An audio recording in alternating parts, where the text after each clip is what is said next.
the representative of Pakistan has asked for the floor to make a further statement. I give them the floor. Thank you, Mr. President. I am obliged to take the floor to respond to some comments. The representative of Israel perhaps did not listen attentively to all council members and other speakers in today's debate. And in our view, it is unacceptable, indeed ludicrous, for an aggressor, an occupier, a serial violator of UN Charter and international law, that is Israel, to abuse this chamber and disrespect the sanctity of this council. And this is not the first time. And by pointing fingers on others, baseless assertions primarily aimed at masking its own illegal actions and violations of international law. President, but that's not at all surprising. It is an occupier that does not listen to anyone, that does not pay heed to any advice, even from its friends, if there are any left,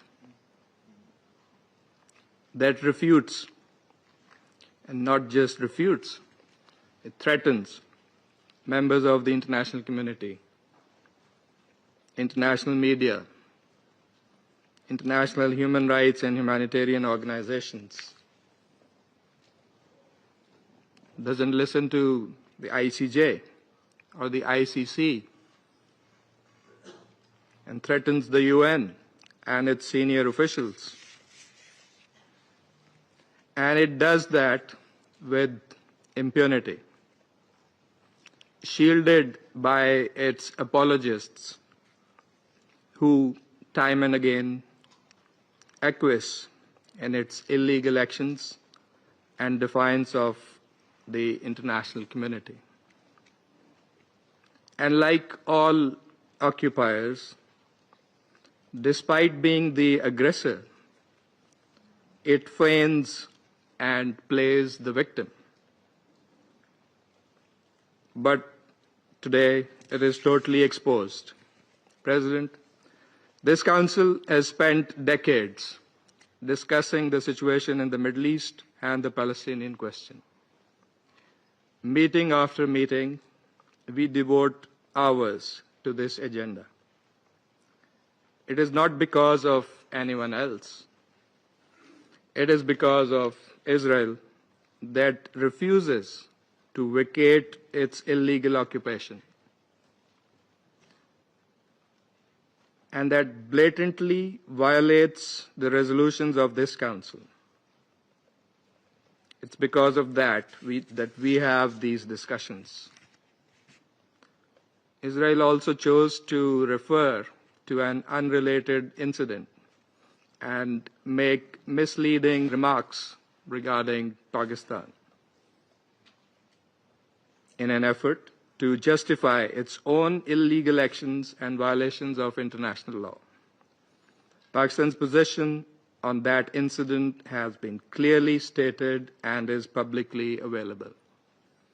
The international community is well aware of Pakistan's frontline role and sacrifices in the international community's fight against terrorism.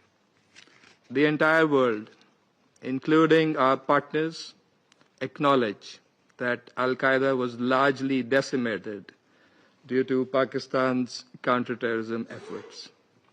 And we remain committed in this global, collective endeavor.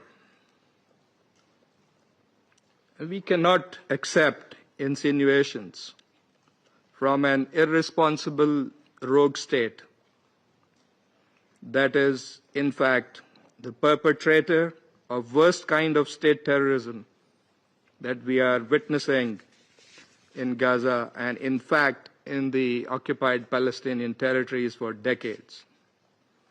And we reject any false analogy, as has also been done by Qatar.